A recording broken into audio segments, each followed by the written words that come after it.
Hi hello ನಮಸ್ತೆ. ನಿತ್ಯ ಸಂಜೀವಿನಿ ವಿಶೇಷ ನೇರ ಪ್ರಸಾರ ಕಾರ್ಯಕ್ರಮಕ್ಕೆ ಸ್ವಾಗತ. ನಾನು ಪ್ರೇಮ್ ಕುಮಾರ್ ಸ್ವರ್ಬಾ.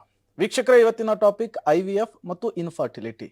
ಇತ್ತೀಚಿನ ದಿನಗಳಲ್ಲಿ ದಂಪತಿಗಳಿಗೆ ನಾನಾ ಕಾರಣಗಳಿಂದ ಮಕ್ಕಳಾಗ್ತಾ ಇಲ್ಲ. 25% ರಷ್ಟು ಮಹಿಳೆಯರು ಗರ್ಭಧಾರಣೆಯ ಸಮಸ್ಯೆಯನ್ನ ಫೇಸ್ ಮಾಡ್ತಾ ಇದ್ದಾರೆ. ಅದರಲ್ಲೂ ಕೂಡ ಲೇಟ್ ಆಗಿ ಮದುವೆ ಆಗೋದಾಗಿರಬಹುದು, ಲೈಫ್ ಸ್ಟೈಲು, ಒತ್ತಡದ ಜೀವನದಿಂದ ಮಕ್ಕಳಾಗ್ತಾ ಇಲ್ಲ ಅನ್ನುವಂತಹ ಚಿಂತೆ ಬಹಳಷ್ಟು ಜನ ದಂಪತಿಗಳಲ್ಲಿ ಇರುತ್ತೆ. ಅಂತವ್ರಿಗೆಲ್ಲ ಒಂದೇ ಸೊಲ್ಯೂಷನ್, ಅದು IVF ಟ್ರೀಟ್ಮೆಂಟ್. ಹಾಗಾದ್ರೆ ಏನಿದು IVF ಟ್ರೀಟ್ಮೆಂಟ್, ಇದು ಹೇಗೆ ಕೊಡಲಾಗುತ್ತೆ, ಜೊತೆಗೆ ಇದರಿಂದ ಆಗುವಂತಹ ಅನುಕೂಲಗಳೇನು, ಎಲ್ಲದರ ಬಗ್ಗೆ ತಿಳಿಸ್ಕೊಡೋದಕ್ಕೆ ಜನಿಸ್ತಾ ಫರ್ಟಿಲಿಟಿ ಅಂಡ್ ಮಲ್ಟಿ ಸ್ಪೆಷಾಲಿಟಿ ಆಸ್ಪತ್ರೆಯ ಸ್ತ್ರೀರೋಗ ತಜ್ಞರಾದಂತಹ ಡಾಕ್ಟರ್ ಶ್ವೇತಾ ಆನಂದ್ ಅವರು ಇವತ್ತು ನಮ್ಮ ಕಾರ್ಯಕ್ರಮದಲ್ಲಿದ್ದಾರೆ. ಬನ್ನಿ ಅವರನ್ನ ಕಾರ್ಯಕ್ರಮಕ್ಕೆ ವೆಲ್ಕಮ್ ಮಾಡ್ಕೊಳ್ಳೋಣ. ಡಾಕ್ಟರ್, ಕಾರ್ಯಕ್ರಮಕ್ಕೆ ಸ್ವಾಗತ. ನಮಸ್ತೆ. ನಮಸ್ತೆ ಡಾಕ್ಟರ್, ಸಾಮಾನ್ಯವಾಗಿ ಮಕ್ಕಳಾಗದೇ ಇರುವಂತಹ ದಂಪತಿಗಳಿಗೆ ಬಹಳಷ್ಟು ಜನ ಸಜೆಷನ್ ಮಾಡುವಂತದ್ದು IVF ಟ್ರೀಟ್ಮೆಂಟ್ ಮಾಡ್ಕೊಳ್ಳಿ ಅಂತ ಹೇಳಿ. ಇತ್ತೀಚಿನ ದಿನಗಳಲ್ಲಿ ಇದು ತುಂಬಾ ಟ್ರೆಂಡ್ ಅಲ್ಲೂ ಕೂಡ ಇದೆ. ಏನಿದು IVF ಟ್ರೀಟ್ಮೆಂಟ್ ಅಂತ? IVF ಅಂದ್ರೆ ಪ್ರಣಾಳ ಶಿಶು ಅಂತ ನಾವು ಕರಿಬಹುದು. ಯಾರಿಗೆ ಪ್ರೆಗ್ನೆನ್ಸಿ ಆಗ್ಲಿಕ್ಕೆ ಕಷ್ಟ ಆಗ್ತಿರುತ್ತಲ್ಲ, ಈ IVF ಟ್ರೀಟ್ಮೆಂಟು ನಾವು ಫೈನಲ್ ಸ್ಟೇಜ್ ಅಂತ ಹೇಳ್ಬೋದು. ಯಾರಿಗೆ ಮಕ್ಕಳಾಗ ಕಷ್ಟ ಆಗ್ತಿರ್ಬೋದು, ಎಲ್ಲರಿಗೂ IVF ಬೇಕು ಅಂತ ಹೇಳೋದು ಖಂಡಿತ ತಪ್ಪಾಗುತ್ತೆ. ಏನಾಗುತ್ತೆ, ನಾವು ಒಂದು ದಂಪತಿ ಬಂದಾಗ ಅವ್ರನ್ನ ಕರೆಕ್ಟಾಗಿ ಎವ್ಯಾಲ್ಯೂಯೇಟ್ ಮಾಡಿ ಇವ್ರಿಗೆ IVF ಬೇಕಾ ಬೇಡವಾ ಅಂತ, ಅದು ಫಸ್ಟ್ ಪ್ರಶ್ನೆ. ಯಾರಿಗೆ IVF ಬೇಕಾಗುತ್ತೆ ಅಂಥವ್ರಲ್ಲ ಅಷ್ಟೇ ನಾವು IVFನ ಪ್ರೊಸೀಡ್ ಮಾಡ್ತೀವಿ. ಏನಪ್ಪ ಇದು IVF ಅಂದರೆ, ಇವಾಗ ನ್ಯಾಚುರಲಿ ಏನಾಗುತ್ತೆ, ನಮ್ಮ ಬಾಡಿಯಲ್ಲಿ ಒಂದು ಅಂಡಾಣು ಉತ್ಪತ್ತಿ ಆಗುತ್ತೆ. ಅದು ಟ್ಯೂಬ್ ಮೂಲಕ ವೀರ್ಯಾಣು ಜೊತೆ ಸೇರುತ್ತೆ. ಸೊ ಇದು ಅಂಡಾಣು ವೀರ್ಯಾಣು ಟ್ಯೂಬಲ್ಲಿ ಸೇರಿ ಭ್ರೂಣ ಆಗಿ ಈ ಫರ್ಟಿಲೈಸೇಷನ್ನು ಬಾಡಿ ಒಳಗೆ ಆಗೋದ್ರಿಂದ ಇದನ್ನು ನಾವು ನ್ಯಾಚುರಲ್ ಪ್ರೆಗ್ನೆನ್ಸಿ ಅಂತ ಕರಿತೀವಿ. ಇದು ಆಮೇಲೆ ಗರ್ಭದಲ್ಲಿ ಬಂದು ಇಂಪ್ಲಾಂಟ್ ಆಗುತ್ತೆ. IVF ಅಂದರೆ ನಾವೇನು ಮಾಡ್ತೀವಿ, ಮೊಟ್ಟೆಗಳನ್ನ ಆಚೆ ತೆಗೆದು ಅದನ್ನು ನಾವು ವೀರ್ಯಾಣು ಜೊತೆ ಸೇರಿಸಿ ಭ್ರೂಣ ಮಾಡ್ತೀವಿ. ಇದು ಫರ್ಟಿಲೈಸೇಷನ್ನು ನಾವು ಯಾವಾಗ ಲ್ಯಾಬಲ್ಲಿ ಮಾಡ್ತೀವಿ ಅಲ್ಲ, IVF ಲ್ಯಾಬಲ್ಲಿ, ಇದಕ್ಕೆ ನಾವು ಇನ್ವಿಟ್ರೋ ಫರ್ಟಿಲೈಸೇಷನ್ ಅಥವಾ ಅಸಿಸ್ಟೆಡ್ ರಿಪ್ರೊಡಕ್ಟಿವ್ ಟೆಕ್ನಾಲಜಿ ಅಂತ ನಾವು ಕರಿತೀವಿ. ಯಾವಾಗ ಫರ್ಟಿಲೈಸೇಷನ್ ಆಚೆ ಮಾಡ್ತೀವಲ್ಲ, ಇದಕ್ಕೆ ನಾವು IVF ಅಂತ ಕರಿತೀವಿ. ಸೊ ಎಲ್ಲರಿಗೂ IVF ಬೇಕಾಗುತ್ತಾ? ಖಂಡಿತ ಇಲ್ಲ. ಯಾರಿಗೆ IVF ಬೇಕಾಗುತ್ತೆ ಅಂದರೆ, first and foremost IVF invent ಆಗಿದ್ದೇ ಇವಾಗ ಪುರುಷರಲ್ಲಿ ಯಾವಾಗ ತೊಂದರೆ ಇರುತ್ತೆ ಅಲ್ಲ, ಅಂದರೆ ವೀರ್ಯಾಣು ಕೌಂಟ್ ಕಮ್ಮಿ ಇರ್ಬೋದು, ಮೊಟಿಲಿಟಿ ಕಮ್ಮಿ ಇರ್ಬೋದು, ನಾರ್ಮಲ್ ಫಾರ್ಮ್ಸ್ ಕಮ್ಮಿ ಇರ್ಬೋದು. ಇದನ್ನು ನಾವು ಬೇರೆ ಹೆಸರಲ್ಲೂ ಕರಿತೀವಿ. ಅಂದರೆ ಆಲಿಗೋಸ್ಪರ್ಮಿ ಅಂತ ನೀವು ಕೇಳಿರ್ಬೋದು, ಅಜೋಸ್ಪರ್ಮಿ ಅಂತ ಕೇಳಿರ್ಬೋದು, ಅಥವಾ OAT ಅಂತ ಕೇಳಿರ್ಬೋದು. ಅಂದರೆ ಆಲಿಗೋ ಆಸ್ಟೆನೋಟೆರಟೋಸ್ಪರ್ಮಿ, ಅಂದರೆ ಎಲ್ಲ ಪ್ಯಾರಾಮೀಟರ್ಸ್ ಎಫೆಕ್ಟ್ ಆಗಿರುತ್ತೆ. ಸೊ ಇಂಥವರಲ್ಲಿ ನಾವು IVFನ ಫಸ್ಟ್ ಲೈನ್ ಆಗಿ ನಾವು ಸಜೆಸ್ಟ್ ಮಾಡ್ತೀವಿ. ಕೆಲವೊಮ್ಮೆ ಟ್ಯೂಬ್ ಕೂಡ ಬ್ಲಾಕ್ ಆಗಿರುತ್ತೆ. ಸೊ 1 ಟ್ಯೂಬ್ ಬ್ಲಾಕ್ ಆಗಿದ್ರೂ ಕೂಡ ನಮಗೆ ಪ್ರೆಗ್ನೆನ್ಸಿ ಆಗೋ ಸಾಧ್ಯತೆಗಳಿರುತ್ತೆ. ಆದರೆ 2 ಟ್ಯೂಬ್ ಬ್ಲಾಕ್ ಆಗಿದ್ದಾಗ ನಮಗೆ ನ್ಯಾಚುರಲ್ ಪ್ರೆಗ್ನೆನ್ಸಿ ಆಗೋದು ಕಷ್ಟ ಆಗ್ತಿರುತ್ತೆ. ಇಂಥವರಲ್ಲಿ ಕೂಡ ನಾವು ಡೈರೆಕ್ಟ್ಲಿ IVFನ ಸಜೆಸ್ಟ್ ಮಾಡ್ತೀವಿ. ಕೆಲವೊಂದು ಸತಿ ತುಂಬ ದುರಾದೃಷ್ಟದಿಂದ ತುಂಬ ಯಂಗ್ ಆಗಿರ್ತಾರೆ, 24 ಇಯರ್ಸ್ ಇರ್ಬೋದು, 24, 25, ಲೆಸ್ ದೆನ್ 30 ಇಯರ್ಸ್ನೇ ಏಜ್ ಆಗಿರ್ಬೋದು. ಬಟ್ ಇಂಥವರಲ್ಲಿ ನಮಗೆ ಮೊಟ್ಟೆ ಬರೋ ಕೆಪಾಸಿಟಿನೇ ಕಮ್ಮಿ ಆಗಿಬಿಟ್ಟಿರುತ್ತೆ. ಅಂದರೆ ಅವರು ಪ್ರಿಮೆಚ್ಯೂರ್ ಮೆನೋಪಾಸ್, ಅಂದರೆ ಟೈಮ್ಗಿಂತ ಮುಂಚೆ ಮುಟ್ಟು ನಿಂತಿರುತ್ತೆ. ಸೊ ಇಂಥ ಮಹಿಳೆಯರಲ್ಲಿ ಕೂಡ ನಾವು IVFನ ಸಜೆಸ್ಟ್ ಮಾಡ್ತೀವಿ. IVF ನಾವು ಯಾವ ರೀತಿ ಅಂದರೆ ಬೇರೆ ರೀತಿಯಿಂದ ನಾವು ಇವ್ರಿಗೆ ಟ್ರೀಟ್ಮೆಂಟ್ ಕೊಡಬೇಕಾಗತ್ತೆ. ಸೊ ಇದೆಲ್ಲ ನಾವು ಫಸ್ಟು ಎವ್ಯಾಲ್ಯೂಯೇಟ್ ಮಾಡಿ ಇವ್ರಿಗೆ IVF ಬೇಕಾ ಬೇಡವಾ ಅಂತೆಲ್ಲ ಡಿಸೈಡ್ ಮಾಡಿದ್ಮೇಲೆ ಓನ್ಲಿ ದೆನ್ ನಾವು IVFನ ಸಜೆಸ್ಟ್ ಮಾಡ್ತೀವಿ. ಓಕೆ, ಈ IVF ಟ್ರೀಟ್ಮೆಂಟ್ಗೆ ಏಜ್ ಫ್ಯಾಕ್ಟರ್ ಅನ್ನೋದೇನಾದ್ರೂ ಮ್ಯಾಟರ್ ಆಗುತ್ತಾ ಡಾಕ್ಟರ್? IVF ಟ್ರೀಟ್ಮೆಂಟ್ ಅನ್ನೋದಕ್ಕಿಂತ ನಮಗೆ ಓವರ್ ಆಲ್ ಫರ್ಟಿಲಿಟಿಗೆ ಏಜ್ ತುಂಬ ಇಂಪಾರ್ಟೆಂಟು. ಸೊ ಮುಂಚೆ ಕಾಲದಲ್ಲಿ ಅಂದರೆ ಮದುವೆ 24-25 ಇಯರ್ಸ್ಗೆ ಆಗ್ತಾ ಇತ್ತು, ಮಗು ಬೈ 30 ಇಯರ್ಸ್ ಆಗ್ತಾ ಇತ್ತಲ್ಲ. ಸೊ ನಮ್ಮ ಇಂಡಿಯನ್ ಕ್ಲಾಕ್ ವಿಮೆನ್ ಅಲ್ಲಿ ಏನಿರುತ್ತೆ ಹೆಂಗಸರಲ್ಲಿ, ಅದು ಇದಕ್ಕೆ ಸೆಟ್ ಆಗಿರುತ್ತೆ. ಸೊ ಇವಾಗ ಏನಾಗುತ್ತೆ, ಮದುವೆ ಆಗೋದು ಡಿಲೇ ಆಗಿರುತ್ತೆ. ಡಿಲೇ ಆದಮೇಲೆ ಪ್ರೆಗ್ನೆನ್ಸಿ ಪ್ಲ್ಯಾನ್ ಮಾಡ್ಕೊಳ್ಳೋದು ಡಿಲೇ ಆಗಿರ್ಬೋದು, ಬೇರೆ ಕಾರಣಗಳಿಂದನೂ ಕೂಡ ಇರಬಹುದು. ಸೊ ಆಫ್ಟರ್ 30 ಇಯರ್ಸ್ ನಮಗೆ ಫರ್ಟಿಲಿಟಿ ಪ್ರೊಫೈಲ್, ಅಂದರೆ ನಮಗೆ ಎಗ್ ಬರೋ ಕೆಪಾಸಿಟಿ ಕಮ್ಮಿ ಆಗಬಹುದು, ಎಗ್ ಬರೋ ಕ್ವಾಲಿಟಿ ಕಮ್ಮಿ ಆಗಬಹುದು. ಸೊ ಇದು ನಮಗೆ 35 ಇಯರ್ಸ್ ಆದಮೇಲೆ ಈ ಪ್ರಮಾಣ ಏನಿರುತ್ತೆ ಅಲ್ಲ, ಅದು ತುಂಬ ತೀವ್ರವಾಗಿ ಕಮ್ಮಿ ಆಗುತ್ತೆ. ಸೊ ಐಡಿಯಲಿ ಪ್ರೆಗ್ನೆನ್ಸಿ ಆಗಬೇಕು ಅಂತ ಹೇಳಿದಾಗ ನಮಗೆ 35 years and below is better. But main factor pregnancy ಆಗ್ಲಿಕ್ಕೆ ನಮಗೆ ಅಂಡಾಣು ಕ್ವಾಲಿಟಿ ಚೆನ್ನಾಗಿತ್ತು ಅಂತ ಹೇಳಿದಾಗ ನಮಗೆ ಪ್ರೆಗ್ನೆನ್ಸಿ ರೇಟ್ ಬೆಟರ್ ಇರುತ್ತೆ IVF ಅಲ್ಲಿ. ಓಕೆ ಡಾಕ್ಟರ್, ಈಗ ಸಾಮಾನ್ಯವಾಗಿ ಜನರಲ್ಲಿರುವಂತಹ ಒಂದು ತಪ್ಪು ಕಲ್ಪನೆ ಅಂದ್ರೆ IVF ಇಂದ ಮಗು ಪಡೆದುಕೊಂಡ್ರೆ ಅದರ ಬೇರೆ ರೀತಿ ಪರಿಣಾಮ ಬೀರುತ್ತೆ ಅಂತ ಹೇಳಿ, ನಿಜನಾ ಡಾಕ್ಟರ್ ಅದು? ನೀವು ಬರೀ ಒಂದೇ ಪ್ರಶ್ನೆ ಕೇಳಿದಿರಾ, ಬಟ್ ನಮ್ಮಲ್ಲಿ ಬರೋರು ತುಂಬಾನೇ ಕ್ವೆಶ್ಚನ್ಸ್ ಇರುತ್ತೆ. ಅಂದ್ರೆ ಫಸ್ಟ್ ಅಂಡ್ ಫಾರ್ಮೋಸ್ಟ್ ಅವ್ರಿಗೇನ್ ಭಯ ಅಂದ್ರೆ ನಮ್ದೇ ಅಂಡಾಣು ಯೂಸ್ ಮಾಡ್ತಾರಾ, ನಮ್ದೇ ವೀರ್ಯಾಣು ಯೂಸ್ ಮಾಡ್ತಾರಾ, ಅಥವಾ ಏನಾದ್ರು ಚೇಂಜ್ ಮಾಡ್ತಾರಾ ಅಂತೆಲ್ಲ. ದಟ್ ಸಹಜವಾಗಿರೋ ಪ್ರಶ್ನೆ ಅದು. ಸೊ ಖಂಡಿತ ಅದೆಲ್ಲ ಆಗಲ್ಲ, ಯಾಕಂದ್ರೆ we believe in transparency and being ethical. So ಅವ್ರದೇ ಅಂಡಾಣು ಅವ್ರದೇ ವೀರ್ಯಾಣುನೇ ಉಪಯೋಗಿಸಿ ನಾವು ಭ್ರೂಣ ಮಾಡ್ತೀವಿ. ಇದಕ್ಕೆ ನಮಗೆ ವಿಟ್ನೆಸ್ ಸಿಸ್ಟಮ್ ಅಂತ ಕೂಡ ಇರುತ್ತೆ, ವೇರ್ ನಾವು QR ಕೋಡ್ನ ಸ್ಕ್ಯಾನ್ ಮಾಡಿ ಅಂಡಾಣು ವೀರ್ಯಾಣುನ ಮ್ಯಾಚ್ ಮಾಡಿ ಅದಾದ್ಮೇಲೆ ನಾವು ಬೇರೆ ಪ್ರೊಸೀಜರ್ಸ್ಗೆ ನಾವು ಮುಂದೆ ಬರಿತೀವಿ. ಇನ್ನೊಂದು ಪ್ರಶ್ನೆ ಏನಂದ್ರೆ, ಡಾಕ್ಟರ್ ನಾನು ಕೆಲಸ ಬಿಡಬೇಕಾ ಅಥವಾ ನಾನು ಬೆಡ್ ರೆಸ್ಟ್ ತಗೋಬೇಕಾ? ಸೊ ಇದೆಲ್ಲ ಖಂಡಿತ ಇಲ್ಲ.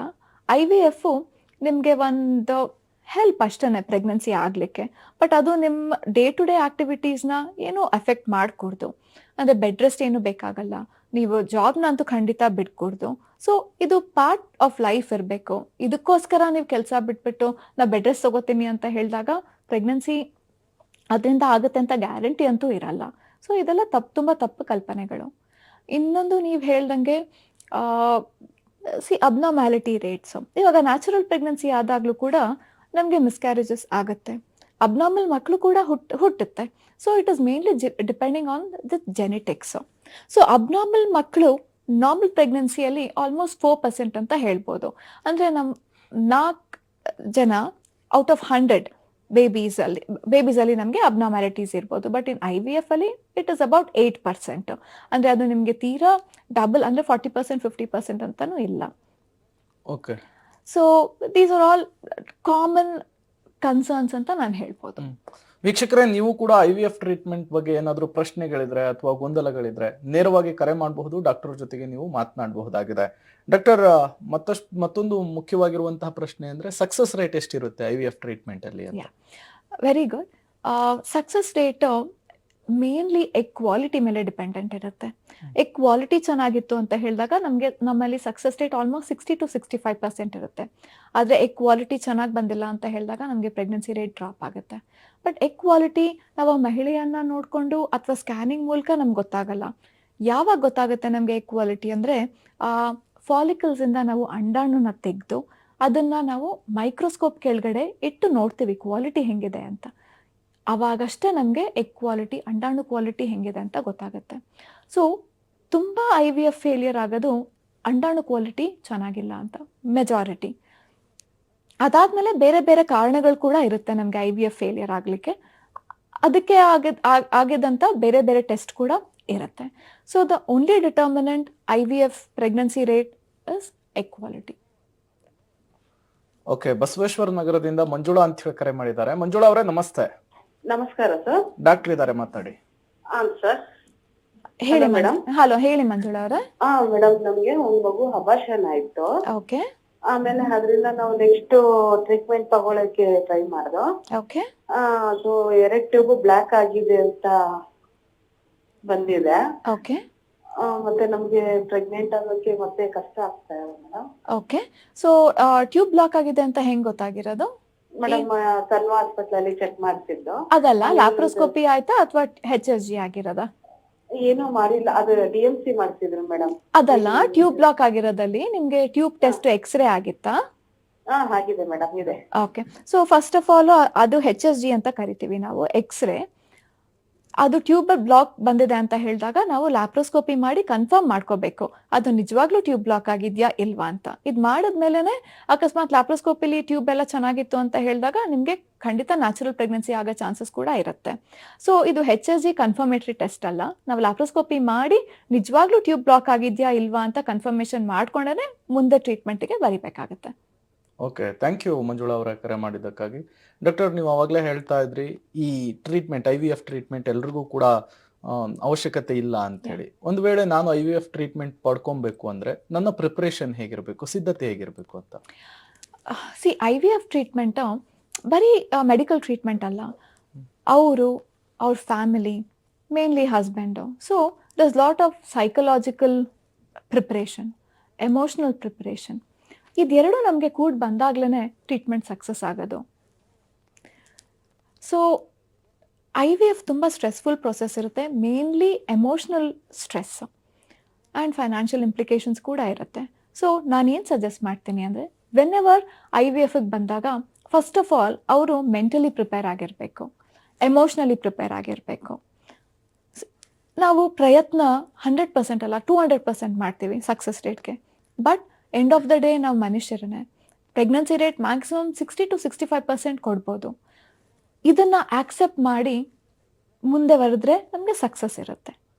This is the first and most important preparation IVFಗೆ. ಎಸ್, ಮೆಡಿಕಲಿ ಬಂದಾಗ ನಾವು ಅದನ್ನು we will take care of it. ಅಂದರೆ ಗರ್ಭ ಹೆಂಗಿದೆ ಅಂತ ನೋಡ್ಕೋತೀವಿ, ಸ್ಕ್ಯಾನಿಂಗ್ ಮಾಡಿ ಗರ್ಭದಲ್ಲಿ ಏನಾದರೂ ಫೈಬ್ರಾಯ್ಡ್ ಏನಾದರೂ ಇದೆಯಾ ಅಥವಾ ಬೇರೆ ಅಂಶಗಳೇನಾದರೂ ಇದೆಯಾ, ಪ್ರೆಗ್ನೆನ್ಸಿ ಆಗ್ದಿರೋ ಥರ ಏನಾದರೂ ಫ್ಯಾಕ್ಟರ್ಸ್ ಇದೆಯಾ ಅಂತ ಎಲ್ಲ ಕೂಡ ನಾವು ಎವ್ಯಾಲ್ಯೂಯೇಟ್ ಮಾಡ್ತೀವಿ. ಸೊ ಒಂದ್ಸತಿ ಇದು ಮಾಡಿದ್ಮೇಲೆ ನಾವು ಅವ್ರಿಗೆ IVF ಟ್ರೀಟ್ಮೆಂಟ್ನ ಶುರು ಮಾಡ್ತೀವಿ. ಇಲ್ಲೇನು ಮಾಡ್ತೀವಿ ಅಂದರೆ, ಮುಟ್ಟಾಗಿದ್ದು ಅಂದರೆ ಪೀರಿಯಡ್ಸ್ ಆಗಿದ್ದು ಸೆಕೆಂಡ್ ಡೇ ಅಥವಾ ಥರ್ಡ್ ಡೇಯಿಂದ ಇಂಜೆಕ್ಷನ್ಸ್ ಕೊಡ್ತೀವಿ. ಇಂಜೆಕ್ಷನ್ಸ್ ಕೊಟ್ಟು ಹಲವಾರು ಮೊಟ್ಟೆಗಳು ಬರೋ ಥರ ಇವ್ರಿಗೆ ಡೆವಲಪ್ ಮಾಡ್ತೀವಿ. ಅಪ್ರಾಕ್ಸಿಮೇಟ್ಲಿ ಓವ್ಯುಲೇಷನ್ ಟೈಮಲ್ಲಿ ಅಂದರೆ ಅರೌಂಡ್ 10ನೇ ದಿನದಿಂದ 14ನೇ ದಿನ ತನಕ ಅದನ್ನು ಬೆಳೆಸಿ ಕರೆಕ್ಟ್ ಟೈಮ್ಗೆ ನಾವು ಎಗ್ ರಿಲೀಸಿಂಗ್ ಇಂಜೆಕ್ಷನ್ ಕೊಟ್ಟು ಈ ಫಾಲಿಕಲ್ಸ್ ಒಳಗಡೆಯಿಂದ ಅಂಡಾಣುನ ತೆಗೆದು ಇದನ್ನು ನಾವು ಲ್ಯಾಬಲ್ಲಿ ಕಳಿಸ್ತೀವಿ. ಸೊ ಲ್ಯಾಬಲ್ಲಿ ಏನು ಮಾಡ್ತಾರೆ ಅಂದರೆ, ಈ ಅಂಡಾಣುನ ತಗೊಂಡು ಅವ್ರ ವೀರ್ಯಾಣು ಜೊತೆ ಸೇರಿಸಿ, ಹಸ್ಬೆಂಡ್ ವೀರ್ಯಾಣು ಜೊತೆ ಸೇರಿಸಿ ಭ್ರೂಣ ಮಾಡಿ ಈ ಭ್ರೂಣನ ನಾವು ಬೆಳೆಸ್ತೀವಿ. ಕನಿಷ್ಠ 5 ದಿನ ತನಕ ನಾವು ಬೆಳೆಸ್ತೀವಿ. ಸೊ ಈ ಟೈಮಲ್ಲಿ ನಾವೇನು ಮಾಡ್ತೀವಿ ಅಂದರೆ, ದಿನ 1ರಲ್ಲಿ ಅಂದರೆ ಇದು ಭ್ರೂಣ ಫರ್ಟಿಲೈಸ್ ಆಗಿದೆಯಾ ಇಲ್ವಾ ಅಂತ ಚೆಕ್ ಮಾಡ್ತೀವಿ. ನೆಕ್ಸ್ಟು ಅದು ಹೆಂಗೆ ಡಿವೈಡ್ ಆಗ್ತಿದೆ, ಕ್ವಾಲಿಟಿ ಹೆಂಗಿದೆ ಭ್ರೂಣದು, ಇದು 3ನೇ ದಿನ ಎಂಬ್ರಿಯೋ ಆಗುತ್ತಾ, 5ನೇ ದಿನ ಎಂಬ್ರಿಯೋ ಆಗುತ್ತಾ. 5ನೇ ದಿನ ಎಂಬ್ರಿಯೋ ಅಂದರೆ ಬ್ಲಾಸ್ಟೋಸಿಸ್ಟ್ ಅಂತ ಕರಿತೀವಿ. ಸೊ ಇದೆಲ್ಲ ನಮಗೆ ಸ್ಟೇಜ್ ಬೈ ಸ್ಟೇಜ್ ಚೆನ್ನಾಗಿ ಡೆವಲಪ್ ಆಗ್ತಿದೆಯಾ ಅಂತೆಲ್ಲ ನಾವು ಮಾನಿಟರ್ ಮಾಡಿ, ಅದಾದಮೇಲೆ ಈ ಭ್ರೂಣನ ನಾವು ವಾಪಸ್ ಗರ್ಭದಲ್ಲಿ ರೀಪ್ಲೇಸ್ ಮಾಡ್ತೀವಿ. ರೀಪ್ಲೇಸ್ ಮಾಡಿದ್ಮೇಲೆ ಅರೌಂಡ್ 2 ವೀಕ್ಸ್ ಆದಮೇಲೆ ಬ್ಲಡ್ ಟೆಸ್ಟ್ ಮಾಡಿ ನೋಡ್ತೀವಿ ವೆದರ್ ಪ್ರೆಗ್ನೆನ್ಸಿ ಇಂಪ್ಲಾಂಟ್ ಆಗಿದೆಯಾ ಇಲ್ವಾ ಅಂತ. So this on whole we call it as IVF. Okay. ಈಗ ಬಹಳಷ್ಟು ಜನರು ಮೊದಲ ಪ್ರಯತ್ನದಲ್ಲಿ IVF-ನಲ್ಲೂ ಕೂಡ ಮಕ್ಕಳನ್ನು ಪಡೆದುಕೊಳ್ಳೋಕ್ಕಾಗಲ್ಲ. ಒಬ್ಬ ವ್ಯಕ್ತಿ ಆತನ ಜೀವಿತಾವಧಿಯಲ್ಲಿ ಎಷ್ಟು ಅಟೆಂಪ್ಟ್ ಮಾಡಬಹುದು IVF ಟ್ರೀಟ್ಮೆಂಟ್ಗೆ ಅಂತ? ಸಿ, IVF ಒಂದು ಅಟೆಂಪ್ಟ್ ಫೇಲ್ ಆಗಿದೆ ಅಂತ ಹೇಳಿದ ತಕ್ಷಣ ತುಂಬ ಸೈಕಲಾಜಿಕಲ್ ಇಂಪ್ಲಿಕೇಶನ್ಸ್ ಇರುತ್ತೆ. ಅಂದರೆ ನಾನು ನಾರ್ಮಲ್ ಪ್ರೆಗ್ನೆನ್ಸಿ ಆದ್ರೂ ನಂಗೆ ಆಗ್ತಾ ಇಲ್ಲ, IVF ಮಾಡಿಸ್ಕೊಂಡ್ರೂ ಆಗ್ತಿಲ್ಲ ಅಂತ, ದಟ್ ಈಸ್ ವೆರಿ ರಾಂಗ್ ಅಂತ ಹೇಳ್ಬಹುದು. ಒಂದು ಅಟೆಂಪ್ಟ್ ಫೇಲ್ ಆಗಿದೆ ಅಂತ ಹೇಳಿದ ತಕ್ಷಣ ನಾವು ಮತ್ತೆ ಮತ್ತೆ ಪ್ರಯತ್ನ ಮಾಡಬಾರ್ದು ಅಂತ ಏನೂ ಇಲ್ಲ. ಆ ಅಟೆಂಪ್ಟ್ ಏನಕ್ಕೆ ಫೇಲ್ ಆಗಿದೆ ಅಂತ ಫಸ್ಟ್ ನಾವು ಎವ್ಯಾಲ್ಯೂಯೇಟ್ ಮಾಡಬೇಕಾಗತ್ತೆ. ಅಂದರೆ ಎಗ್ ಕ್ವಾಲಿಟಿ ಹೆಂಗಿದೆ ಅಂತ ನೋಡಬೇಕು, ಅದು ಫಸ್ಟ್ ಆ್ಯಂಡ್ ಫಾರ್ಮೋಸ್ಟು. ಅಥವಾ ಗರ್ಭದಲ್ಲಿ ಏನಾದರೂ ಪ್ರಾಬ್ಲಮ್ ಇದೆಯಾ, ಅಥವಾ ಟ್ಯೂಬಲ್ಲಿ ಹೈಡ್ರೋಸಾಲ್ಫಿಂಗ್ಸ್ ಅಂತ ಏನಾದರೂ ಇದೆಯಾ, ವೆನ್ ಭ್ರೂಣ ಇಟ್ಟಿದ ತಕ್ಷಣ ಅದು ವಾಶ್ ಔಟ್ ಆಗುತ್ತೆ. ಆಮೇಲೆ ಬೇರೆ ಫ್ಯಾಕ್ಟರ್ಸ್ ಅಂದರೆ ಬ್ಲಡ್ಡಲ್ಲಿ ನಮಗೆ ಆಟೋ ಇಮ್ಯೂನ್ ಡಿಸಾರ್ಡರ್ಸ್ ಅಂದರೆ ANA ಪಾಸಿಟಿವಿಟಿ ಇರಬಹುದು, ಅಥವಾ ಬೇರೆ ಇನ್ಫೆಕ್ಷನ್ಗಳಿರಬಹುದು. ಇದರಿಂದ ಕೂಡ ನಮಗೆ ಆ ಭ್ರೂಣ ರಿಜೆಕ್ಟ್ ಆಗ್ತಾ ಇರುತ್ತೆ. ಇನ್ನೊಂದು ವೆರಿ ಇಂಪಾರ್ಟೆಂಟ್ ಟೆಸ್ಟ್ ಅಂದರೆ ಎರಾ ಅಂತ ಹೇಳ್ತೀವಿ, ಎಂಡೋಮೆಟ್ರಿಯಲ್ ರಿಸೆಪ್ಟಿವಿಟಿ ಅರೇ. ಸೊ ಇದರಲ್ಲಿ ನಾವು ಭ್ರೂಣ ಟೈಮಿಂಗ್ನ ನಾವು ನೋಡಿಕೊಂಡು ಕರೆಕ್ಟ್ ಟೈಮ್ಗೆ ನಾವು ಭ್ರೂಣನ ಅವ್ರ ಗರ್ಭದಲ್ಲಿ ರೀಪ್ಲೇಸ್ ಮಾಡ್ತೀವಿ. ಸೊ ಒಂದು ಫೇಲಿಯರ್ ಆಗಿದ ತಕ್ಷಣ ಪ್ರೆಗ್ನೆನ್ಸಿ ಆಗೋದು ಸಾಧ್ಯ ಇಲ್ಲ ಅಂತ ಅಂದ್ಕೊಳ್ಳೋದು ತಪ್ಪಾಗುತ್ತೆ. ಪ್ರಯತ್ನ ಮಾಡಬೇಕು.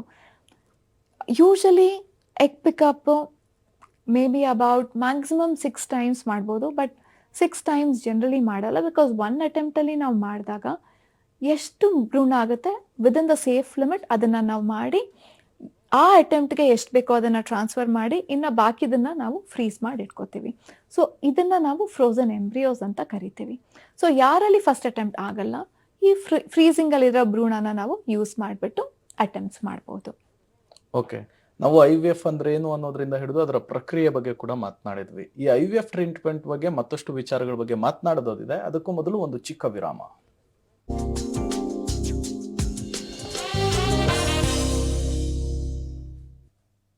ವೆಲ್ಕಮ್ ಬ್ಯಾಕ್ ವೀಕ್ಷಕರೇ. ನಾವು IVF ಟ್ರೀಟ್ಮೆಂಟ್ ಬಗ್ಗೆ ಮಾತನಾಡ್ತಾ ಇದ್ವಿ. ಈ IVF ಟ್ರೀಟ್ಮೆಂಟ್ ಬಗ್ಗೆ ನಿಮ್ಮಲ್ಲೂ ಕೂಡ ಗೊಂದಲಗಳು ಅಥವಾ ಪ್ರಶ್ನೆಗಳಿದ್ರೆ ನೀವು ನೇರವಾಗಿ ಕರೆ ಮಾಡಬಹುದು, ಡಾಕ್ಟರ್ ಜೊತೆಗೆ ಮಾತನಾಡಬಹುದಾಗಿದೆ. ಡಾಕ್ಟರ್, ನೀವು ಆವಾಗಲೇ ಸಕ್ಸಸ್ ರೇಟ್ ಬಗ್ಗೆ ಹೇಳ್ತಾ ಇದ್ರಿ. ಪದೇ ಪದೇ ಈ IVF ಟ್ರೀಟ್ಮೆಂಟ್ ತೆಗೆದುಕೊಂಡು ಕೂಡ ಫೇಲ್ಯೂರ್ ಆಗುತ್ತೆ ಅಂದ್ರೆ ಅದಕ್ಕೆ ಕಾರಣಗಳೇನಿರಬಹುದು ಅಂತ? ಸೊ ಅಕಸ್ಮಾತ್ ನಮಗೆ ಎಗ್ ಕ್ವಾಲಿಟಿ ಚೆನ್ನಾಗಿ ಬಂದಿಲ್ಲ, ಅದು ಕೂಡ ಮೇನ್ ಕಾರಣ ಇರುತ್ತೆ. ಗರ್ಭದಲ್ಲಿ ಇಶ್ಯೂಸ್ ಇತ್ತು ಅಂದ್ರೆ ದೊಡ್ಡ ದೊಡ್ಡ ಫೈಬ್ರಾಯ್ಡ್ಸ್ಗಳಿರುತ್ತೆ, ಅದರಿಂದ ಕೂಡ ನಮಗೆ ಅದು ಭ್ರೂಣ ಇಂಪ್ಲಾಂಟ್ ಆಗ್ತಿರಲ್ಲ. ಮತ್ತೆ ಟ್ಯೂಬಲ್ ಇಶ್ಯೂಸ್ ಇರ್ಬೋದು, ಟ್ಯೂಬಲ್ ಇನ್ಫೆಕ್ಷನ್ ಇರ್ಬೋದು. ಇದನ್ನೆಲ್ಲ ನಾವು ಪರೀಕ್ಷೆ ಮಾಡಿ ಅಟೆಂಪ್ಟ್ ಮಾಡಬೇಕು ಅಂತ ಹೇಳಿದಾಗ ಇದನ್ನು ನಾವು ಬೆಸ್ಟ್ ಅಟೆಂಪ್ಟ್ ಅಂತ ನಾವು ಮಾಡ್ತೀವಿ. ಇದನ್ನು ಪ್ರಿವೆಂಟ್ ಹೆಂಗೆ ಮಾಡಬಹುದು ಅಂದರೆ, ನೆಕ್ಸ್ಟ್ ಟೈಮು ಭ್ರೂಣ ಚೆನ್ನಾಗಿತ್ತು ಅಂತ ಹೇಳಿದಾಗ ಇದನ್ನು ಟೈಮಿಂಗ್ ಅಂದರೆ ಎರಾ ಅಂತ ಹೇಳಿ ಈ ಭ್ರೂಣ ಟೈಮಿಂಗ್ನ ಕರೆಕ್ಟಾಗಿ ನಾವು ನೋಡಿಕೊಂಡು ನಾವು ಇಂಪ್ಲಾಂಟ್ ಮಾಡಬೇಕಾಗತ್ತೆ. ಇನ್ನೊಂದು ಟೆಕ್ನಾಲಜಿ ಇದೆ, PGS ಅಂತ ಕರಿತೀವಿ, where it is pre genetic screening ಅಂತ. ಇಲ್ಲಿ ಏನು ಮಾಡ್ತೀವಿ ಅಂದರೆ ನಾವು ಭ್ರೂಣದು ಜೆನೆಟಿಕ್ ಟೆಸ್ಟ್ ಮಾಡ್ತೀವಿ. ಅಂದರೆ ಕ್ರೋಮೋಸೋಮ್ ಅಬ್ನಾರ್ಮ್ಯಾಲಿಟೀಸ್ ಏನಾದರೂ ಇದೆಯಾ ಅಂತ. ಜೆನೆಟಿಕಲಿ ನಾರ್ಮಲ್ ಇರೋ ಎಂಬ್ರಿಯೋಸ್ನ ನಾವು ತಗೊಂಡು ಅದನ್ನು ನಾವು ಗರ್ಭದಲ್ಲಿ ಇಡ್ತೀವಿ. ಸೊ ಈ ಥರ ಎಲ್ಲ ನಾವು ಬೇರೆ ರೀತಿಯಿಂದ ಟ್ರೈ ಮಾಡಿದಾಗ ಬೇರೆ ಮೆಡಿಸಿನ್ಸ್ ಕೂಡ ನಾವು ಕೊಟ್ಬಿಟ್ಟು ಟ್ರೈ ಮಾಡ್ತೀವಿ. ಸೊ ಒಂದು ಅಟೆಂಪ್ಟ್ ಆಗಲಿಲ್ಲ ಅಂತ ಹೇಳಿದಾಗ ಸೆಕೆಂಡ್ ಅಟೆಂಪ್ಟ್ನ ನಾವು ಬೇರೆ ರೀತಿಯಿಂದ ನಾವು ಅಟೆಂಪ್ಟ್ ಮಾಡ್ತೀವಿ. So on the whole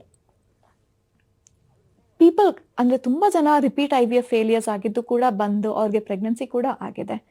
so ಪ್ರಯತ್ನ ಮಾಡಬೇಕು. ಪ್ರಯತ್ನ ಮಾಡಿದ್ರೆ ನಾವು 60%, ಪ್ರಯತ್ನ ಮಾಡಿಲ್ಲ ಅಂದರೆ ನಾವು ಎಲ್ಲಿರ್ತೀವಿ ಅಲ್ಲೇ ಇರ್ತೀವಿ. ಓಕೆ, ಇನ್ನು ಬೇಸಿಕ್ ಟೆಸ್ಟ್ ಬಗ್ಗೆ ತಿಳಿಸ್ಕೊಡ್ಬೋದಾ ಡಾಕ್ಟರ್? ಹಾಂ, ಸೊ ಎಲ್ಲರಿಗೂ ಇವಾಗ ನಾನು IVF ಹೇಳ್ದಂಗೆ ಎಲ್ಲರಿಗೂ IVF ಬೇಕಾಗಲ್ಲ. ಎಷ್ಟೊಂದು ಜನ ಇವಾಗ ಮದುವೆ ಆಗಿ ಬರೀ 1 ವರ್ಷ ಆಗಿರುತ್ತೆ, 1.5 ವರ್ಷ ಆಗಿರುತ್ತೆ, ಅಂಥವ್ರಿಗೆಲ್ಲ ಕೂಡ ನಾವು IVFನ ಖಂಡಿತ ಸಜೆಸ್ಟ್ ಮಾಡೋಕ್ಕಾಗಲ್ಲ, ತುಂಬ ತಪ್ಪಾಗತ್ತೆ. ಏನು ಮಾಡ್ತೀವಿ ಅಂದರೆ ಅವ್ರ ಹಿಸ್ಟ್ರಿನ ಕೇಳಿ, ಅಂದರೆ ಅವ್ರ ಸ್ಕ್ಯಾನಿಂಗ್ ಮಾಡಿ ಗರ್ಭ ಹೆಂಗಿದೆ ಅಂತ ನೋಡ್ಕೋತೀವಿ. ಆಮೇಲೆ ಗರ್ಭದಲ್ಲಿ ಏನಾದರೂ ತೊಂದರೆ ಇದೆಯಾ ಸ್ಕ್ಯಾನಿಂಗ್ ಮೂಲಕ ಗೊತ್ತಾಗುತ್ತೆ. ಅಂಡಾಶಯ ಹೆಂಗಿದೆ ಅಂತ ನೋಡ್ಕೋತೀವಿ. ಅಂಡಾಶಯದಲ್ಲಿ ನಮಗೆ ಪಾಲಿಸಿಸ್ಟಿಕ್ ಓವರೀಸ್ ಅಂಶ ಏನಾದರೂ ಇದೆಯಾ, ಅಂದರೆ PCOD ಅಂಶ ಏನಾದರೂ ಇದೆಯಾ ಅಂತ ನೋಡ್ತೀವಿ. ಅಥವಾ ಸಿಸ್ಟ್ಗಳೇನಾದರೂ ಇದೆಯಾ, ಅಥವಾ ಎಂಡೋಮೆಟ್ರಿಯೋಮಾಸ್ ಅಂತ ಏನಾದರೂ ಇದೆಯಾ, ಇದನ್ನೆಲ್ಲ ನಾವು ನೋಡ್ಕೋತೀವಿ. ಇದೇ ರೀತಿ ಪುರುಷರಲ್ಲಿ ನಾವೇನು ಟೆಸ್ಟ್ ಮಾಡ್ತೀವಿ ಅಂದರೆ ಅವ್ರಿಗೆ ತುಂಬ ಸಿಂಪಲ್ ಟೆಸ್ಟ್, ಅಂದರೆ ಸೆಮೆನ್ ಅನಾಲಿಸಿಸ್ ಅಂತ ಹೇಳ್ತೀವಿ, ಸೆಮೆನ್ ಟೆಸ್ಟು. ಇದರಲ್ಲಿ ಏನು ಮಾಡ್ತೀವಿ, ವೀರ್ಯಾಣು ಕೌಂಟ್ ಎಷ್ಟಿದೆ ನೋಡ್ತೀವಿ, ಮೊಟಿಲಿಟಿ ಎಷ್ಟಿದೆ ಅಂತ ನೋಡ್ತೀವಿ, ನಾರ್ಮಲ್ ಫಾರ್ಮ್ಸ್ ಎಷ್ಟಿದೆ ಅಂತ ನೋಡ್ತೀವಿ. ಸೊ ನಾರ್ಮಲ್ ಫಾರ್ಮ್ಸ್ ಅಂದರೆ ಒಂದು ವೀರ್ಯಾಣುಗೆ ಪ್ರಪೋರ್ಷನೇಟ್ ಆಗಿರೋ ತಲೆ, ಕತ್ತು, ಬಾಲ ಎಲ್ಲ ಇರಬೇಕು. ಇದರಲ್ಲಿ ನಮ್ಗೆ ಏನಾದ್ರು ವೇರಿಯೇಷನ್ಸ್ ಇತ್ತು ಅಂದರೆ ತುಂಬ ಚಿಕ್ಕ ತಲೆ, ತುಂಬ ದೊಡ್ಡ ತಲೆ, ಬೆಂಟ್ ನೆಕ್ಸ್, ಅಥವಾ 2 ಬಾಲ ಇರೋ ಸ್ಪರ್ಮ್ಸ್, ಸೊ ಇದೆಲ್ಲ ನಾವು ಅಬ್ನಾರ್ಮಲ್ ಫಾರ್ಮ್ಸ್ ಅಂತ ಕರಿತೀವಿ. ಯಾರಲ್ಲಿ ನಮಗೆ ಅಬ್ನಾರ್ಮಲ್ ಫಾರ್ಮ್ಸ್ ಇರುತ್ತಲ್ಲ, ಸೊ ಇಂಥವರಲ್ಲಿ ಕೂಡ ನಾವು ಸ್ವಲ್ಪ ಪ್ರೆಗ್ನೆನ್ಸಿ ಆಗಲಿಕ್ಕೆ ಸ್ವಲ್ಪ ಡಿಲೇ ಆಗ್ತಿರ್ಬೋದು. So these are very important test. So ಇದನ್ನು ಮಾಡಿದ್ಮೇಲೆ ನಾವು basic ovulation induction and follicular monitoring ಅಂತ ಹೇಳ್ತೀವಿ. ಅಂದರೆ ಟ್ಯಾಬ್ಲೆಟ್ಸ್ ಕೊಟ್ಬಿಟ್ಟು ಅಂಡಾಣುನ ಡೆವಲಪ್ ಮಾಡಿ ಕರೆಕ್ಟ್ ಟೈಮ್ಗೆ ಇಂಜೆಕ್ಷನ್ಸ್ ಕೊಟ್ಟು ಫಾಲಿಕಲ್ ಸೈಜ್ ಬಂದಮೇಲೆ ಅವ್ರ ಯಜಮಾನ್ ಅಂದರೆ ಹಸ್ಬೆಂಡ್ ಜೊತೆ ಸೇರಕ್ಕೆ 2 days ಕೊಡ್ತೀವಿ ಸೇರಕ್ಕೆ, ನ್ಯಾಚುರಲಿ ಪ್ರೆಗ್ನೆನ್ಸಿ ಆಗಲಿಕ್ಕೆ. ಸೊ ಇದನ್ನು ಮಾಡಿದಾಗ ಇದನ್ನು ನಾವು ನ್ಯಾಚುರಲ್ ಪ್ರೆಗ್ನೆನ್ಸಿಗೆ ಟ್ರೈ ಮಾಡೋ ಥರ ಇದು ಓವ್ಯುಲೇಷನ್ ಇಂಡಕ್ಷನ್. ಸೊ ಇದರಲ್ಲಿ ಕೂಡ ನಮಗೆ ಆಲ್ಮೋಸ್ಟ್ ಒಂದು 4 to 5 ಸೈಕಲ್ಸಲ್ಲಿ ಯಾರಿಗೆ ಪ್ರೆಗ್ನೆನ್ಸಿ ಆಗಲ್ವಲ್ಲ ಅಂಥವರಲ್ಲಿ ನಾವು ನೆಕ್ಸ್ಟು ಇದನ್ನು ಅಪ್ಗ್ರೇಡ್ ಮಾಡ್ತೀವಿ, ಅಂದರೆ IUI ಅಂತ ಕರಿತೀವಿ. IUI ಅಂದರೆ ಇಂಟ್ರಾಯುಟ್ರೈನ್ ಇನ್ಸೆಮಿನೇಷನ್ ಅಂತ. ಇಲ್ಲೇನು ಮಾಡ್ತೀವಿ ಅಂದರೆ same ovulation induction follicular monitoring ಹೆಂಗೆ ಮಾಡ್ತೀವಿ, ಇಂಜೆಕ್ಷನ್ಸ್ ಮೂಲಕ ಅಂಡಾಣುನ ಡೆವಲಪ್ ಮಾಡಿ ಕರೆಕ್ಟ್ ಟೈಮ್ಗೆ ವೀರ್ಯಾಣುನ ಎಗ್ ರಿಲೀಸಿಂಗ್ ಇಂಜೆಕ್ಷನ್ ಕೊಟ್ಟು ಅವ್ರ ಯಜಮಾನ ವೀರ್ಯಾಣುನ ನಾವು ಪ್ರೊಸೆಸ್ ಮಾಡಿ ಇದು ಗರ್ಭದಲ್ಲಿ ಇಡ್ತೀವಿ, ಅಂದರೆ ಯೂಟ್ರಸಲ್ಲಿ ಇಡ್ತೀವಿ. ಅದಕ್ಕೆ ನಾವು ಇಂಟ್ರಾಯುಟ್ರೈನ್ ಇನ್ಸೆಮಿನೇಷನ್ ಅಂತ ಕರಿತೀವಿ. ಯಾರಲ್ಲಿ ಇದು ಇಂಟ್ರಾಯುಟ್ರೈನ್ ಇನ್ಸೆಮಿನೇಷನ್ ಪ್ರೆಗ್ನೆನ್ಸಿ ಆಗಬೇಕು ಅಂದರೆ ವಿದಿನ್ ದ ಫಸ್ಟ್ 3 to 4 ಸೈಕಲ್ಸಲ್ಲಿ ಪ್ರೆಗ್ನೆನ್ಸಿ ಆಗಬೇಕು. ಆಗಲಿಲ್ಲ ಅಂತ ಹೇಳಿದಾಗ ದೆನ್ ಸಕ್ಸಸ್ ರೇಟ್ IUIಯಲ್ಲಿ ತುಂಬ ಕಮ್ಮಿ ಕಾಣಿಸ್ಕೊಳ್ಳುತ್ತೆ. ಯಾರಲ್ಲಿ even after 6 cycles IUI pregnancy ಆಗಲ್ವಲ್ಲ ಇವ್ರಿಗೆ ನಾವು ನೆಕ್ಸ್ಟ್ IVFನ ಸ್ಟೆಪ್ ಅಪ್ ಮಾಡ್ತೀವಿ. ಓಕೆ, ಮತ್ತೊಬ್ರು ಕಾಲರ್ ರೆಡಿ ಇದ್ದಾರೆ. ಯಾದಗಿರಿಯಿಂದ ಲಕ್ಷ್ಮಿ ಅಂತ ಕರೆ ಮಾಡಿದ್ದಾರೆ. ಲಕ್ಷ್ಮಿ ಅವರೇ ನಮಸ್ತೆ. ನಮಸ್ಕಾರ ಸರ್. ಡಾಕ್ಟರ್ ಇದ್ದಾರೆ, ಮಾತಾಡಿ. ಸರಿ, ಹೇಳಿ ಲಕ್ಷ್ಮಿ ಅವರೇ. ಹಲೋ, ಹೇಳಿ ಲಕ್ಷ್ಮಿ ಅವರೇ. ನಮಸ್ಕಾರ ಮೇಡಮ್. ನಮಸ್ತೆ, ಹೇಳಿ. ನಮ್ದು IVF ನಮ್ಮ ಮನಿ ಫೇಲ್ ಆಯ್ತು ಅಂತ ಸರ್. ಓಕೆ ಫೇಲ್ ಆಯ್ತು ನಮ್ದು. ಓಕೆ ಎಗ್ ಟಿಕಪ್ ಮಾಡಿದ್ರಿ, ಅದು ಮತ್ತೆ ಏನ ಫ್ರೀಜ್ ಅಲ್ಲಿ ಇಟ್ಟಿದ್ರು ಒಡದಿದೆ ಅಂತ ಹೇಳ್ತಾರ್ರಿ. ಓಕೆ 2 ಸಲ IVI ಆಗಿದ್ರಿ. ಓಕೆ ಒಂದ್ಸಲ IVF ಗೆ ಪ್ರಯತ್ನ ಪಟ್ಟಿವ್ರಿ, ಫೇಲ್ ಆಯ್ತ್ರಿ. ಓಕೆ ಓಕೆ ಇನ್ನ ಮುಂದೆ ಏನ್ ಫ್ರೀಸ್ ಟ್ರೀಟ್ಮೆಂಟ್ ಹೋಗ್ಬೇಕು? ಆಯ್ತು, ಇನ್ನ ಫ್ರೀಸಿಂಗ್ ಅಲ್ಲಿ ಇದೆಯಾ ಲಕ್ಷ್ಮಿ ಅವರೇ ಭ್ರೂಣ? ಇಲ್ರಿ, ಫೇಲ್ ಆಯ್ತು, ಒಡದಿದೆ ಅಂತ ಹೇಳ್ತಾರ್ರಿ. ಅಲ್ಲ, ಇವಾಗ ಯಾವ್ದು ಭ್ರೂಣ ಇಲ್ವಾ ಫ್ರೀಸಿಂಗ್ ಅಲ್ಲಿ? ಏನು ಸಿಕ್ಕೇ ಅಂತಾರ್ರಿ. ಹೌದಾ? ಸೊ ಅದು ರಿಪೋರ್ಟ್ಸ್ ನೋಡಿ ಅದೇನಕ್ಕೆ ಫೇಲ್ ಆಗಿದೆ ಅಂತ ನೋಡ್ಬೇಕು, ಭ್ರೂಣ ಕ್ವಾಲಿಟಿ ಹೆಂಗಿದೆ ಅಂತ ನೋಡ್ಬೇಕು ಲಕ್ಷ್ಮಿ ಅವರೇ. ಅದಾದ್ಮೇಲೆನೆ ನಾವು ಮುಂದೆ ಇದು ಫೇಲ್ ಆಗ್ಬಾರ್ದು ಅಂತ ಹೇಳಿದಾಗ ಅದು ಬೇರೆ ಬೇರೆ ಟೆಸ್ಟ್ಗಳು ಮಾಡಿ ನೋಡ್ಕೊಂಡು ಅದಾದ್ಮೇಲೆ ಇನ್ನೊಂದು ಅಟೆಂಪ್ಟ್ ಮಾಡ್ಬೇಕಾಗತ್ತೆ. ಓಕೆ, ಥ್ಯಾಂಕ್ ಯು ಲಕ್ಷ್ಮಿ ಅವರ ಕರೆ ಮಾಡಿದ್ದಕ್ಕಾಗಿ. ಡಾಕ್ಟರ್, ಮತ್ತೊಂದು ಬಹಳ ಕಾಮನ್ ಆಗಿರುವಂತಹ ಪ್ರಶ್ನೆ, ಈ IVF ಟ್ರೀಟ್ಮೆಂಟ್ ತಗೊಂಡ್ರೆ ಟ್ವಿನ್ಸ್ ಮಕ್ಕಳಾಗ್ತವೆ ಅಂತ ಹೇಳಿ ನಿಜನಾ? ಜನರಲಿ ನಾವು IVF ಮಾಡಿದಾಗ 2 ಭ್ರೂಣ ಹಾಕ್ತೀವಿ. ಸೊ 2 ಭ್ರೂಣ ಹಾಕಿದಾಗ ಟ್ವಿನ್ಸ್ ಆಗೋ ಸಾಧ್ಯತೆ ಆಲ್ಮೋಸ್ಟ್ 20% ತನಕ ಇರುತ್ತೆ. ಅಂದ್ರೆ ನಾನು 100 ಸೈಕಲ್ ಮಾಡಿದ್ರೆ IVF ಅಲ್ಲಿ 20 ಜನಕ್ಕೆ ಅಷ್ಟೇ ಟ್ವಿನ್ಸ್ ಆಗೋದು. ಸೊ ಎಲ್ಲರಿಗೂ ಟ್ವಿನ್ಸ್ ಆಗಲ್ಲ, ಬಟ್ IVF ಅಲ್ಲಿ ಟ್ವಿನ್ ಪ್ರೆಗ್ನೆನ್ಸಿ ರೇಟ್ ಜಾಸ್ತಿ ಇರುತ್ತೆ. ಸೊ ಇಟ್ಸ್ ಅಬೌಟ್ 20%, ಅಂದ್ರೆ 20-30% ತನಕ ಇರಬಹುದು. ಓಕೆ, ಈಗ ಬಹಳಷ್ಟು ವರ್ಷಗಳಿಂದ ಮಕ್ಕಳಿಗೋಸ್ಕರ ಪ್ರಯತ್ನ ಮಾಡ್ತಿರ್ತಾರೆ, ಆದ್ರೂ ಆಗ್ತಾ ಇರಲ್ಲ ಅಂತಹ ದಂಪತಿಗಳಿಗೆ ಈ ಕಾರ್ಯಕ್ರಮದ ಮೂಲಕ ಏನ್ ಹೇಳ್ತೀರಿ ಅಂತ? ಏಜ್ ಸಪೋಸ್ ಇವಾಗ ನೀವು ಪ್ರೆಗ್ನೆನ್ಸಿನ ಪುಷ್ ಮಾಡಬೇಕು ಅಂತ ಅನ್ಕೋತೀರಾ. ಸೊ ಅಂಥವರು ಕೂಡ ಫಸ್ಟ್ ಹೋಗ್ಬಿಟ್ಟು ನನ್ನ ಗರ್ಭ ಚೆನ್ನಾಗಿದೆಯಾ, ಅಂಡಾಣು ಬರೋ ಕೆಪಾಸಿಟಿ ಚೆನ್ನಾಗಿದೆಯಾ, ವೀರ್ಯನೂ ಚೆನ್ನಾಗಿದೆಯಾ, ಇದನ್ನೆಲ್ಲ ನೋಡಿಕೊಂಡು ನಾನು ಪ್ರೆಗ್ನೆನ್ಸಿ ಪುಷ್ ಮಾಡ್ಬೋದಾ ಅನ್ನೋದು ಫಸ್ಟ್ ಪ್ರಶ್ನೆ. ಸೊ ಈ ಥರ ಮಾಡಿದಾಗ ನಿಮಗೆ ಮುಂದೆ ತೊಂದರೆ ಆಗೋದು ತಪ್ಪತ್ತೆ. ಸೆಕೆಂಡ್ಲಿ, ಎಲ್ಲರಿಗೂ IVF ಬೇಕಾಗಲ್ಲ. ನಾರ್ಮಲ್ ಅಂದರೆ ಇವಾಗ ಮದುವೆ ಆಗಿ ತುಂಬ ಕಮ್ಮಿ ವರ್ಷ ಇರುತ್ತೆ ಅಥವಾ ಯಂಗ್ ಏಜ್ ಇರ್ಬೋದು, ಇಂಥವ್ರಲ್ಲಿ ನಾವು ನಾರ್ಮಲಿಂದ ಟ್ರೈ ಮಾಡ್ತೀವಿ. ಯಾರಲ್ಲಿ ಇದೆಲ್ಲ ಸಕ್ಸಸ್ ಆಗಲ್ವೋ ಅಂಥವ್ರಷ್ಟೇ ನಾವು IVF ಅಂತ ನಾವು ಲಾಸ್ಟ್ ಸ್ಟೇಜಲ್ಲಿ we have to go for IVF. Okay, ಇನ್ನು ನ್ಯಾಚುರಲ್ ಆಗಿ ಗರ್ಭ ಧರಿಸೋದಕ್ಕೂ IVF ಮೂಲಕ ಧರಿಸೋದು ಏನ್ ಡಿಫ್ರೆನ್ಸ್ ಡಾಕ್ಟರ್? ಸೊ ನ್ಯಾಚುರಲ್ ಅಲ್ಲಿ ಏನಾಗುತ್ತೆ, ನಾವು ಇಂಜೆಕ್ಷನ್ ಮೂಲಕ ಎಗ್ ರಿಲೀಸ್ ಮಾಡಿಸಿ ಅವ್ರಿಗೆ ಸೇರಕ್ಕೆ ಹೇಳ್ತೀವಿ ಅಲ್ಲ. ಸೊ ಯಾವಾಗ ಭ್ರೂಣ ಸ್ವಂತ ಬಾಡಿಯಲ್ಲಿ ಆಗುತ್ತಲ್ಲ, ಇದನ್ನ ನಾವು ನ್ಯಾಚುರಲ್ ಪ್ರೆಗ್ನೆನ್ಸಿ ಅಂತ ಕರಿತೀವಿ. ಜಸ್ಟ್ ಬಿಕಾಸ್ ನಾವು ಟ್ಯಾಬ್ಲೆಟ್ ಕೊಟ್ಟು ಅವ್ರಿಗೆ ಎಗ್ ಉತ್ಪತ್ತಿ ಮಾಡಿದೀವಿ ಅಂತ ಹೇಳಿದ ತಕ್ಷಣ ಇದು ನಮಗೆ ಆರ್ಟಿಫಿಷಿಯಲ್ ಅಂತ ಅನ್ಸಲ್ಲ. IVF ಅಲ್ಲಿ ಏನ್ ಮಾಡ್ತೀವಿ ನಾವು, ಈ ಫರ್ಟಿಲೈಸೇಷನ್ ಅಂತ ಕೂಡೋದು ಅಂತ ಏನ್ ಹೇಳ್ತೀವಿ ಅಲ್ಲ, ಅದನ್ನ ನಾವು ಲ್ಯಾಬ್ ಅಲ್ಲಿ ಮಾಡಿದಾಗ ಇದನ್ನ IVF ಅಂತ ಕರೆಯೋದು. So basically fertilisation in the body and fertilisation outside the body. So ಇದನ್ನ ನಾವು, that's a difference natural pregnancy ಮತ್ತೆ IVFಗೆ. ಓಕೆ, ಇನ್ನು ಬಹಳಷ್ಟು ಜನರಲ್ಲಿರುವಂತಹ ಪ್ರಶ್ನೆ, ನ್ಯಾಚುರಲ್ ಆಗಿ ಪ್ರೆಗ್ನೆನ್ಸಿಗೆ ಯಾವ ರೀತಿ ಇರಬೇಕಾಗುತ್ತೆ ನಮ್ಮ ಲೈಫ್ ಸ್ಟೈಲು ಅಂತ ಹೇಳಿ. So very important question. ಕೆಲವೊಂದ್ಸತಿ ಏನಾಗುತ್ತೆ, ತುಂಬ ಓವರ್ ವೇಟ್ ಇರ್ತಾರೆ. ಸೊ ಇವರಲ್ಲಿ ಬೊಜ್ಜುತನದಿಂದ ನಮಗೆ ಅಂಡಾಣು ಕ್ವಾಲಿಟಿ ಕಮ್ಮಿ ಆಗ್ತಾ ಹೋಗುತ್ತೆ. ಸೊ ಇವ್ರದ್ದು ಫಸ್ಟ್ ಆ್ಯಂಡ್ ಫಾರ್ಮೋಸ್ಟ್ ಅವರು ಬೊಜ್ಜುತನನ ಕಮ್ಮಿ ಮಾಡ್ಕೋಬೇಕಾಗತ್ತೆ. ಅಂದರೆ ವೇಟ್ ಲಾಸ್ ಮಾಡ್ಕೋಬೇಕು, ಫಿಸಿಕಲ್ ಆಕ್ಟಿವಿಟಿ ಇರಬೇಕು, ಸ್ಮೋಕಿಂಗ್, ಡ್ರಿಂಕಿಂಗ್, ಇದನ್ನೆಲ್ಲ ನಾವು ಲೈಫ್ ಸ್ಟೈಲ್ ಚೇಂಜಸ್ ಅಂತ ಕರಿತೀವಿ. ಸೊ ಇದನ್ನೆಲ್ಲ ಮಾಡಿದಾಗ ನಮಗೆ ನ್ಯಾಚುರಲ್ ಪ್ರೆಗ್ನೆನ್ಸಿ ಆಗೋ ಚಾನ್ಸಸ್ ತುಂಬ ಜಾಸ್ತಿ ಇರುತ್ತೆ. ಸಪೋಸ್ ಇವಾಗ ತುಂಬ ಓವರ್ ವೇಟ್ ಇದ್ದಾಗ ಅವ್ರು ಬರೀ 10% ಅವ್ರ ಬಾಡಿ ವೇಟ್ ಕಮ್ಮಿ ಮಾಡಿದಾಗ ನ್ಯಾಚುರಲ್ ಪ್ರೆಗ್ನೆನ್ಸಿ ಆಗೋ ಚಾನ್ಸಸ್ ತುಂಬ ಜಾಸ್ತಿ ಇರುತ್ತೆ. ಸೊ ನಾವು ನ್ಯಾಚುರಲ್ ರೆಮಿಡೀಸ್ ಅಂದರೆ ಈ ಥರ ವೇಟ್ ರಿಡಕ್ಷನಿಂದ, ಸ್ವಲ್ಪ ಎಕ್ಸಸೈಸಿಂದ, ಸ್ಮೋಕಿಂಗ್ ಮಾಡಿದೆ, ಡ್ರಿಂಕಿಂಗ್ ಮಾಡಿದೆ, ಸೊ ಇದೆಲ್ಲ ಲೈಫ್ ಸ್ಟೈಲ್ ಚೇಂಜಸ್ ಅಂತ ಕರಿತೀವಿ. ಈ ಥರ ಮಾಡಿದಾಗ ನಮಗೆ ನ್ಯಾಚುರಲ್ ಪ್ರೆಗ್ನೆನ್ಸಿ ಆಗೋ ಚಾನ್ಸಸ್ ತುಂಬ ಜಾಸ್ತಿ ಇರುತ್ತೆ. ಓಕೆ, ಆಮೇಲೆ ಬಹಳಷ್ಟು ಜನರಲ್ಲಿರೋ ಮತ್ತೊಂದು ಪ್ರಶ್ನೆ ಏನು ಅಂದ್ರೆ, ಯಾವ ಕಾರಣದಿಂದ ಈ ರೀತಿಯ ಬಂಜೆತನ ಅಥವಾ ಮಕ್ಕಳಾಗದೇ ಇರುವಂತಹ ಸಮಸ್ಯೆ ಬರುತ್ತೆ ಅಂತ ಹೇಳಿ ಡಾಕ್ಟರ್? ಸೊ ಇವಾಗ ಪ್ರೆಗ್ನೆನ್ಸಿ ಆಗಬೇಕು ಅಂದರೆ ಇಬ್ಬರಲ್ಲೂ ಚೆನ್ನಾಗಿರಬೇಕು, ಅಂದರೆ ಮಹಿಳೆಯಲ್ಲೂ ಚೆನ್ನಾಗಿರಬೇಕು, ಗಂಡಸರಲ್ಲೂ ಎಲ್ಲ ಚೆನ್ನಾಗಿರಬೇಕು. ಸೊ ಕೆಲವೊಂದ್ಸತಿ ಏನಾಗುತ್ತೆ, ಇಬ್ಬರಲ್ಲೂ ಚೆನ್ನಾಗಿದ್ಕೊಂಡು ಕೂಡ ನಮಗೆ ಪ್ರೆಗ್ನೆನ್ಸಿ ಆಗ್ತಿರಲ್ಲ. ಇಂಥವರಲ್ಲಿ ನಾವು ಅನ್ಎಕ್ಸ್ಪ್ಲೇನ್ಡ್ ಇನ್ಫರ್ಟಿಲಿಟಿ ಅಂತ ಕರಿತೀವಿ. ಸೊ ಫಸ್ಟ್ ಆ್ಯಂಡ್ ಫಾರ್ಮೋಸ್ಟ್ ನಾವು ಏನಕ್ಕೆ ಪ್ರೆಗ್ನೆನ್ಸಿ ಆಗ್ತಿಲ್ಲ ಅಂತ, ಯಾರು ಕಾಂಟ್ರಿಬ್ಯೂಟಿಂಗ್ ಫ್ಯಾಕ್ಟರ್ ಇರ್ಬೋದು ಅಂತ ನಾವು ಫಸ್ಟ್ ಎವ್ಯಾಲ್ಯೂಯೇಟ್ ಮಾಡ್ತೀವಿ. ಇದು ಮೆಡಿಕಲ್ ಇದು. ಬಟ್ ಓವರ್ ಆಲ್ ಟ್ರೆಂಡ್ ಅಂದರೆ ಇವಾಗ ಮದುವೆ ಡಿಲೇ ಆಗ್ತಿರ್ಬೋದು, ಪ್ರೆಗ್ನೆನ್ಸಿ ಪ್ಲಾನಿಂಗ್ ಡಿಲೇ ಇರ್ಬೋದು. ಆನ್ ಟಾಪ್ ಆಫ್ ದ್ಯಾಟ್ ನಮಗೆ ಫುಡ್ ಅಂದರೆ ಮುಂಚೆ ನಮಗೆ ಪ್ಯೂರ್ ಫಾರ್ಮ್ ಆಫ್ ಫುಡ್ ಸಿಗೋ ಥರ ಇವಾಗಿರಲ್ಲ, ಎನ್ವೈರ್ನ್ಮೆಂಟಲ್ ಪೊಲ್ಯೂಟನ್ಸ್ ಇರ್ಬೋದು. ಸೊ ಇದೆಲ್ಲ ನಮಗೆ ಫರ್ಟಿಲಿಟಿ ಇಶ್ಯೂಸ್ ಆಗಲಿಕ್ಕೆ ಕಾರಣ ಆಗ್ತಿರುತ್ತೆ. So it is over all changes ಅಂತ ನಾನು ಹೇಳ್ಬೋದು. ಓಕೆ, ಥ್ಯಾಂಕ್ ಯು ಡಾಕ್ಟರ್, ಇಷ್ಟೊತ್ತು ಕಾರ್ಯಕ್ರಮದಲ್ಲಿ ಭಾಗಿಯಾಗಿದ್ದಕ್ಕಾಗಿ, ಯೂಸ್ಫುಲ್ ಮಾಹಿತಿಯನ್ನು ಶೇರ್ ಮಾಡಿದ್ದಕ್ಕಾಗಿ. ವೀಕ್ಷಕರೇ, ಇನ್ನು ನೀವು ಕೂಡ ಮಕ್ಕಳಾಗಿಲ್ಲ ಅಂತ ಹೇಳಿ ಏನಾದರೂ ಟೆನ್ಷನ್ ಅಲ್ಲಿದ್ರೆ ಅಥವಾ IVF ಟ್ರೀಟ್ಮೆಂಟ್ ಅನ್ನ ಪಡಿಬೇಕು ಅನ್ನುವಂತಹ ಯೋಚನೆಯಲ್ಲಿದ್ರೆ ನೀವು ಡಾಕ್ಟರನ್ನ ನೇರವಾಗಿ ಕನ್ಸಲ್ಟ್ ಮಾಡಬಹುದು. ಅಡ್ರೆಸ್ ಡಿಸ್ಪ್ಲೇ ಆಗ್ತಾ ಇದೆ, ನೋಟ್ ಮಾಡ್ಕೊಳ್ಳಿ.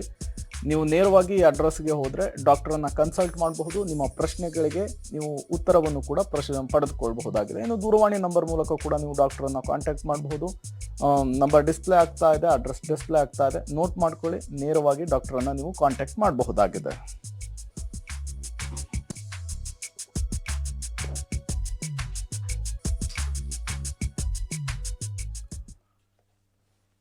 ಇದಾಗಿತ್ತು ಈ ಹೊತ್ತಿನ ವಿಶೇಷ. ನೆನಪಿರ್ಲಿ, ನ್ಯೂಸ್ ಅಂದ್ರೆ ಪಬ್ಲಿಕ್ ಟಿವಿ.